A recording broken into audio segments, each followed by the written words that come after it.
Hi there, and a very warm welcome to Season 4, Episode 11 of PeopleSoup. It's Ross McIntosh here. I've always been really interested in teamwork and how we can increase performance of teams. I've worked in a lot of teams myself in the past and was always wondering a bit, what can we do to improve this and to make this better? And then I came across this study that Google did in 2015, where they found psychological safety as kind of the secret ingredient to their teams. And then I started wondering, but why has no one researched this in virtual teams? P-Supers, thanks for tuning in. This week it's a chat with Alexandra Lechner, where we talk about her groundbreaking research on the challenges of building psychological safety in virtual teams.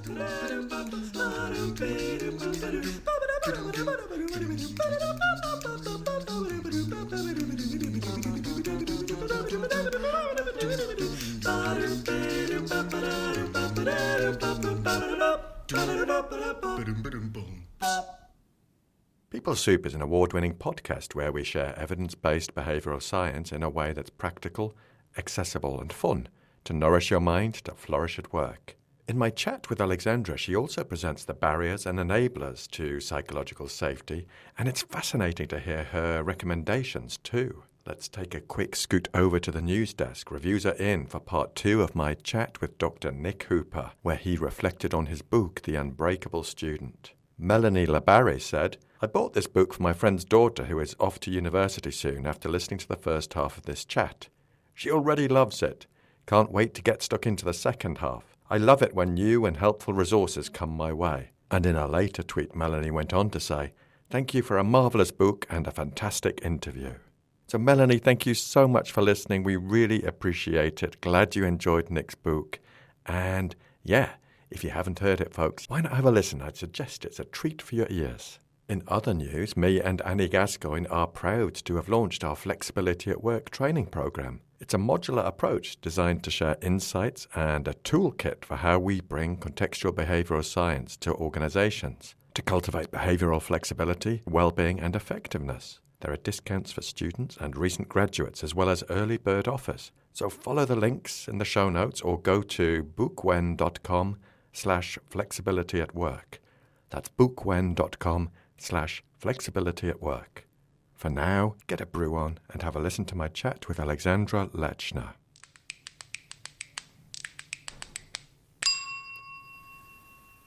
Alexandra, welcome to PeopleSoup. Delighted to have you here. Thank you very much, Ross. Looking forward very much to speaking to you. Brilliant. Now, would you mind just introducing yourself to our listeners, please? Yes, of course. So I'm Alexandra. I'm 25 years old and currently based in Berlin. Last year, or no, actually 2 years ago now, I did my MSc in Organizational Psychology at City, which is how I know you as well. And currently I am both a research fellow still with City University, and I'm now the people and culture lead for a small Berlin-based startup. We have 30 people and we're roughly in the area of life insurances, and it's a digital life companion to protect people and their families. And yeah, that's what I'm doing at the moment. Wonderful. I can't believe it was 2 years ago that you did the course. How time flies, eh? That's crazy.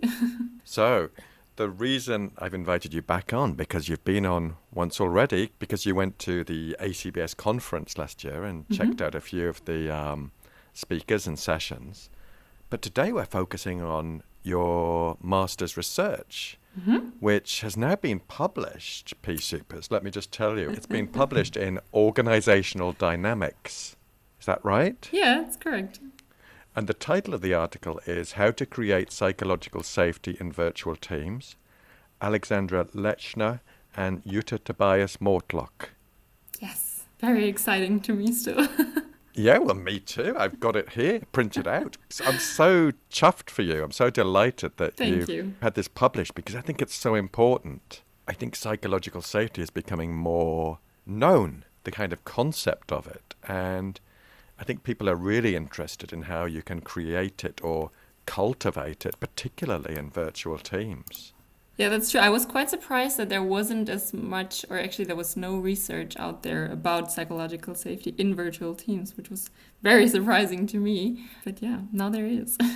Yeah, indeed. So how did you decide on this topic for your research? Yeah, that was quite interesting actually, because it was before the COVID pandemic hit still. And then, well, luckily enough for me, the pandemic did hit, and actually people suddenly all over the world were interested in this topic and started working in virtual teams. But how I got to this topic was that I've always been really interested in teamwork and how we can increase performance of teams. I've worked in a lot of teams myself in the past and was always wondering a bit, what can we do to improve this and to make this better? And then I came across this study that Google did in 2015, where they found psychological safety as kind of the secret ingredient to their teams. And then I started wondering, but why has no one researched this in virtual teams? And I mean, there certainly is a lot of differences that we see in trust and communication and relationships in virtual teams. So I thought to myself, the way that we create psychological safety must also be different in a virtual team. And yeah, that's how I became interested in that topic. So you were ahead of the game, Alexandra, when you came up with this topic, but how useful for everybody to be able to review and reflect on your research. So tell me how you did it. What type of methods did you use for your research? Yeah, so what we did was a qualitative study. So we approached 16 people that were either members or leaders of virtual teams, and I conducted interviews with them. Actually, all of this was taking place virtually as well during the pandemic. Then my method was semi-structured interviews and then a thematic analysis. So I analyzed what participants were telling me in the interviews, and then could draw my findings based on that.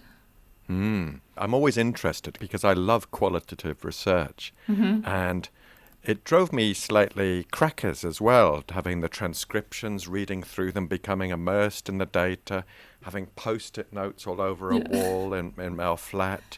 And I became so engrossed in it. It was almost an obsession. How did you find it? Yeah, I can very much relate to that. I found it at times very exciting, at other times very frustrating, just the amount of information that you have in an interview transcript, because when you first hear the interview or participate yourself, you hear completely different things from when you then transcribe it and read the transcript for like the fifth or sixth time. So that's what I found really fascinating, actually, that the amount of information just increases and increases. And I feel like at some point you just have to draw a line for yourself, and you have to be like, okay, that's enough now. I have immersed myself enough into the data now, and then like take a step back and ask yourself, now what can I draw from this? I love the way you describe that, because isn't it amazing? I absolutely agree. The second time, the third time, you think, I think the key things people will be interested in is what you discovered. And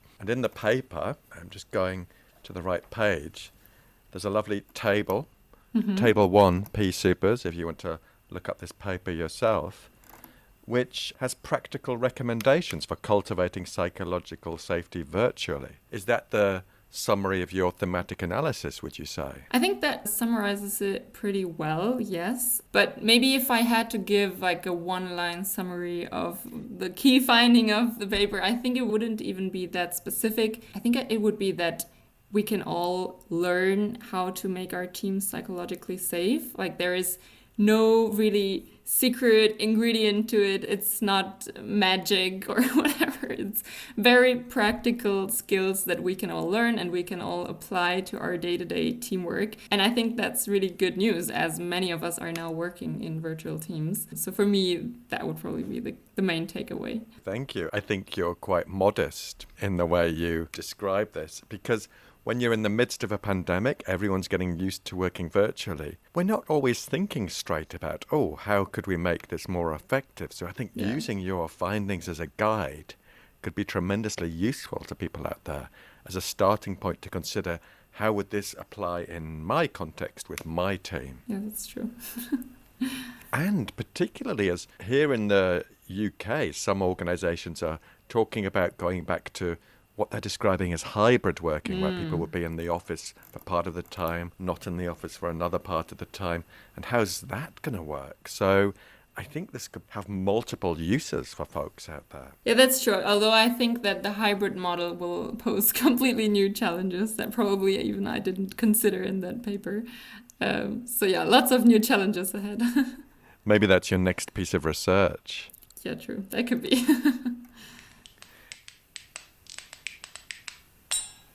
So, Alexandra, in your research, you came across some barriers and some enablers to cultivating psychological safety in virtual teams. I wonder if you could just give us some insights into those, please. Yes, happy to jump right in. So I would say the main findings were, first of all, these two barriers to psychological safety. So what we found is that just generally virtual teamwork seems to take more time and effort. So there are many day-to-day processes. It could be communication, but it could also be building trust and relationships that just take more time and effort in a virtual team compared to a face-to-face team. And then the second barrier that we found is that team members tend to communicate in bubbles. So maybe that's a concept that you have experienced both in virtual and in face-to-face teams before. But very often we come into a new team and we quickly bond with one or two people, but maybe the entire team consists of, I don't know, let's say 10 people. And then we just start communicating very intensively with these one or two people. Let's say we have a question, we ask this question to these one or two people first, rather than approaching the person that might be most knowledgeable in that area. That can result in people communicating in bubbles, and that's a bit problematic in a virtual team. Maybe what's interesting about that as well is that it's definitely a problem in face-to-face teams as well, but we found it to be more critical in a virtual team because you don't have these communications, for example, at the coffee machine where you accidentally stumble across a different colleague, and those conversations kind of balance out these effects of communicating in bubbles. So listening to what you're describing, it seems as though that things that happen in real life, face-to-face, happen in the virtual world as well. And it's more difficult to notice and manage it in the virtual world. I guess because we're unfamiliar with it happening, or we can't see it happening because, as in the subtitle to your paper, can technology replace the coffee talk? We're missing out on those casual instances where we bump into each other. Yeah, exactly. And for me, that's actually a really critical point because what I feel like is one of the main messages, a lot of these things in a virtual team, you have to think of much more deliberately, and you have to deliberately decide, for example, what team members should I have another conversation with? What team members should I check in with more often? Or even what team members need to build more trust and relationships among each other. And these things happen much more implicitly and without our specific control or deliberate effort in a face-to-face team, whereas in a virtual team, we have to actually take action and take responsibility for building this trust and these relationships among each other. Love it. There's more intention behind it and taking action and devoting your energy to actually paying attention. And perhaps someone in the team is feeling, oh, well, I'm not in anyone's bubble. I'm all on my own. I'm excluded. And that's not where we want to be in any team, whether it's virtual or face-to-face. Exactly. So tell me about the enablers, please. Yeah, so we then continued to look at the enablers of psychological safety, and the first one actually relates to these barriers. So the first enabler that we identified was accepting virtual team challenges. So you probably are familiar with this concept of acceptance, and what we realized is that you really have to shift your perspective from an avoidant mindset, from like, oh, this is a problem, like I don't know how to handle this, to a more constructive and a more curious mindset where you see problems as challenges instead, and you see the opportunities that these problems present to the virtual team. So that would be the first enabler. And the second enabler is connecting as human beings. So what we found here is that we really need to see that there is a human being behind the screen. We're not just communicating with a computer. We're communicating with a human being that is sitting on the other side of the screen, which is very similar to a face-to-face team. We have to build trust and a relationship with that human being. So the goal would be making sense of each other, understanding why does the other person behave the way they do, and some ways of doing that could be, for instance, to frequently check in with colleagues by doing a one-on-one, not just communicating with the entire group at once in big group calls. It could also be creating bonding moments. So if there is a chance to do face-to-face meetings in a post-COVID world, face-to-face meetings can be a great way to create these bonding moments and create new experiences where we see how do our team members behave in a different environment other than our day-to-day work, for example.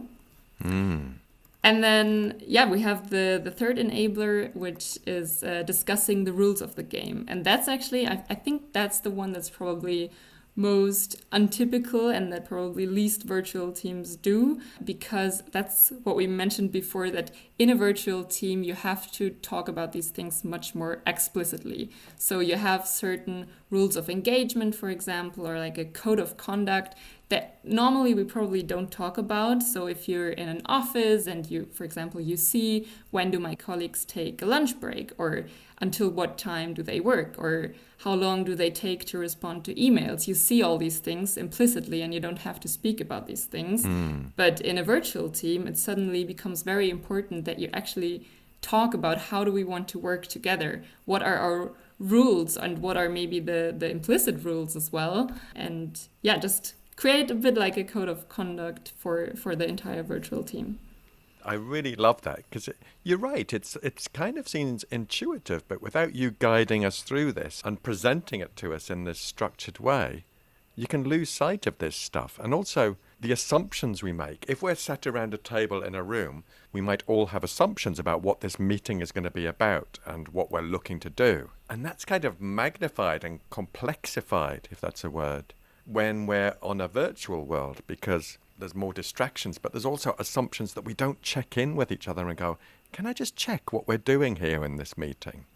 Yeah, exactly. And I maybe to add to that, there is a bigger barrier. For example, the exact example that you just made. If I just want to quickly make sure I understood something correctly, then it takes much more effort and much more courage to actually reach out to my colleague and maybe pick up the phone and ask them, hey, can I just check in with you if that's correct, if I understood this the right way, versus if you were sitting next to each other anyways and you can just look over and ask them and you can see their reaction and everything. So these underlying assumptions can be problematic in a virtual team, actually. And you know what you're making me think, as someone who worked traditionally in a face-to-face environment in an office, in different offices and different organizations, I think we assume that the same techniques and skills will just magically transfer over to the virtual world. Yeah. And nothing could be further from the truth. We have to reimagine everything. Yeah, that's a very good point, actually, because, for example, if you think about events as well, like the events that took place before COVID were amazing. And then suddenly everyone thought, oh, let's just do the exact same event virtually. But that, of course, doesn't work. But then what you can do is you can sit down and ask yourself, hey, how could I kind of adjust this event to the virtual world? And then you can do amazing online events. But there has to be this point where you sit down and ask yourself, how can I slightly change or modify this event in a way that it works virtually as well? And that's exactly the same thing that we have to do with teamwork. We have to sit down and ask ourselves, how can what we did in the face-to-face, in the real world before, how can that work virtually now? Brilliant. We've had a look at the barriers and the enablers. Let's dive into those practical recommendations. Yes. So there is a little table in the paper, actually, and maybe if we jump right in there. So in terms of accepting virtual team challenges, which was the first enabler, I would recommend to either practice shifting your perspective, so kind of putting yourself in the shoes of one of your team members, or maybe additionally, to try to reframe problems as opportunities. So what we've identified as problems before, maybe you could also try and see that as an opportunity for growth and improvement and future performance of the virtual team. So if someone's saying, oh gosh, we can't do this on Zoom or any other platform that's available. Let's try and imagine how that could be different on a video platform. And that shifting perspective one is interesting because, say, we've got you and me are in the same team and we notice that someone's not really speaking up much in meetings. It could be worth us intentionally checking in with them to see what's up for them and trying to imagine what it's like from their perspective. Yeah, that's a good point, and I feel like oftentimes there could be a good reason for them. Like they could feel intimidated, or they could have language difficulties, or any of these problems that we might not know about and that we can find out if we do a one-on-one check-in with them. And actually the one-on-one check-in would be my next practical recommendation as well. So if we continue with the next enabler, connecting as human beings, the very first tip I would have is do regular check-ins with colleagues. Even though you might regularly see them in team calls, I feel like there's always a bit of a different atmosphere if you do a one-on-one check-in with someone. Conversations can get much more personal and they might be more willing to open up to you. I found, even now in my work at Affilio as a people and culture lead, I found these one-on-one check-ins really, really useful. And additionally, what we did as well was establishing coffee chats. So just introduce the concept of a coffee chat and just make sure that everyone in your company knows that it's okay to also call someone and just have a coffee chat. It's not like they're stealing time from their working hours. It's completely okay to just reach out to someone and ask, hey, can we have a quick coffee chat? And that definitely is part of their working day as well. Actually, one more tip maybe, that because that's something that we are doing at our company as well, we created kind of a toolkit to help stimulate deeper conversations. So what we found is that if we just send our teams into breakout rooms, normally the conversations are not that interesting, especially during COVID. People don't really have much to talk about if they just talk about their weekends, for example, or their holiday plans, just because there's not much going on. And then we created a little toolkit with just some deep conversation starter questions, which it can feel a bit like speed dating, but it really stimulates deeper conversations and it really leads to people getting to know more about each other and building more high quality relationships. Beautiful. I love that idea of giving someone a framework so you're not just awkwardly discussing the weather all the time or... Yeah, exactly. Anything else in that category, connecting as human beings, that you'd highlight for us? Yeah, maybe one more thing that we actually now also did is creating user manuals on how to work together. So what we did is we're using Notion as kind of our information hub for our company, where everyone can write down information and share information with the team. And what we did is create a special section within Notion where everyone can create a user manual. So people are free and welcome to choose their own questions that they want to answer about themselves. It could be something like, what drives me crazy? It could be something like, what's the best way to communicate with me? And you just have an individual space that is dedicated for you to explain yourself to everyone else on the team and explain your communication preferences and your work preferences. And we really found that it helps, especially if new people are in the onboarding process, it really helps for them to understand, who am I now working with? What are their preferences? How can I best contact them and communicate with them? I love this idea. It's like a guide to working with Ross. Yeah, exactly. As you say, like preferences. And what annoys me, I think it goes a long way to thinking about the diversity and inclusion as well. Yeah, that's true. That's true. And it's kind of fun as well, giving people the opportunity to create those user manuals. For a fellow human at work, I love that idea.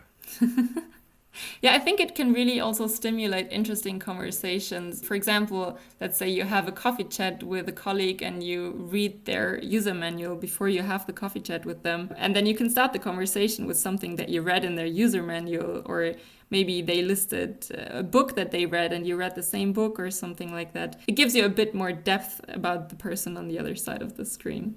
It gives more points of contact, doesn't it? Yeah. And more areas where we think, oh, this person is a bit like me because they've read Slaughterhouse-5 or whatever the book might be. Yeah. Exactly. Okay. How about the third enabler? I think we called this. Here I am taking credit for your research.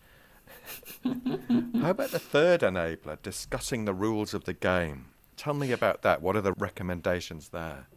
Yeah, so some practical recommendations for discussing the rules of the game. I would suggest, first of all, what's really important is that people know how to use the technology. So, one example that one of our participants gave in the interviews was that team members that were located on a different continent, they had never used Zoom before, and they didn't know about the function that you can blur your background, for example. And they didn't feel comfortable sharing their private rooms with other members of the team, so that resulted in them not using the video function at all. And then what they did was a very simple session where they guided these team members through all the functions of Zoom, explained to them that they could simply blur their background, and from that point onwards they felt comfortable to use their video function. So that was really useful. And then another thing I would recommend is maybe to specifically allocate time to a meeting where you discuss the ground rules. So that could be, for example, rules of engagement, it could be boundaries,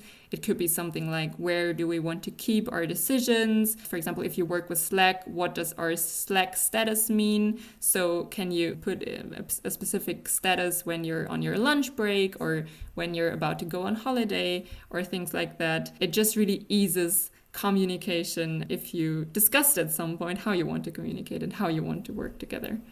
I love this. It's just laying out this for the listeners. Think of it in terms of these enablers. And this would be such a useful framework for you to think about what might be the points that could really foster and cultivate that psychological safety in your team. Yeah, I hope so. I hope it's useful for some. So was Jutta Tobias Mortlock, was Jutta your supervisor for this research? Yeah, so she was initially my supervisor for the dissertation, and then she was actually the one that from the very beginning motivated me to keep writing on this topic and to publish it. So I'm very grateful to her and for her support and everything. It was really, really helpful to have her on board as well. She was a great support in the entire process, from the first moment of defining the topic until sending in the final draft to the journal. Right. I'm an enormous fan of Jutta. She's one of my colleagues at City University of London. And I wrote to her a few months ago now, and she's going to be on the podcast. She's got some big deadlines coming up. So I think we're thinking autumn time, but I can't wait to have her on because for me, Jutta seems to have this inexhaustible supply of energy and motivation and enthusiasm. And sometimes I can barely keep up. Yeah, it's very true. It's very helpful to do like a little brainstorming session with her, and she always keeps coming with new ideas. So that's really useful. Fabulous. Now, Alexandra, now that you're working in a real-life virtual team, is there anything you've discovered personally as you reflect on your own research? Yeah, definitely. So now that I've been working in a virtual team myself for almost 6 months, I definitely discovered that lots of these points are much harder to translate into practice than I was hoping. I think we're already trying a lot, and I think things are definitely going okay in our virtual team as well. But one challenge, for instance, that I discovered is that team size is often not as clearly defined. So when I was writing the research, I think I kind of assumed that there was almost like a boundary to the virtual team and that it was just a unit in itself, because there's also research that suggests that the optimal team size is 12 people, for instance. But now what I'm realizing in our company, at least, we are about 30 or 35 people, and people don't really have these static teams that they constantly work in, but we work very project-based, and it can happen that you work with a set of 10 different people in 1 month, and then in the next month you work with 10 completely different people. Yeah, I feel like definitely establishing these long-term relationships and having these long-term boundaries to the team, that's definitely a big challenge. So the practicalities can be perhaps a little bit more complex than you imagined, but look at the foundation you've set for us to help us consider this. And that's where the scenario you've just described, that's where the user manuals could really come into their own. Yeah, that's true. And that's where it's really helpful to, if then all 30 people have their own user manual, then it becomes easier and easier to start working with new people every month. Alexandra, thank you for giving us such a great insight into your groundbreaking research. I'm really grateful you've come on the podcast. It's great to see you again, and I can't wait to see what you do next.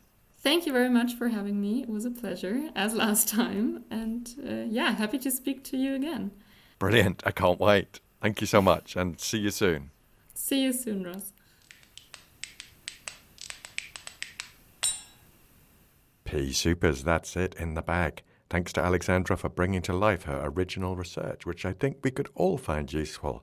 If you like this episode of the podcast, could I invite you to share it with one other person? I'm really keen to spread the behavioural science and skills with more people. Of course, a subscription, follow, rating or review, whatever platform you're on, are also very much appreciated. The show notes are at rossmcintosh.co.uk, and this includes links to a few different platforms. I love to hear from you, and you can get in touch at peoplesoup.pod@gmail.com. On Twitter, we're at PeopleSoupPod. On Instagram, we're at people.soup. And on Facebook, we are at PeopleSoupPod. Thanks to Andy Glenn for his spoon magic and Alex Engelberg for his vocals. And most of all, dear listener, thanks to you. Look after yourselves, PeopleSoupers, and bye for now. Did you tell Yuta you were going to do this? Or? No, she doesn't know. I will tell her now. I will ask her for the link as well and tell her.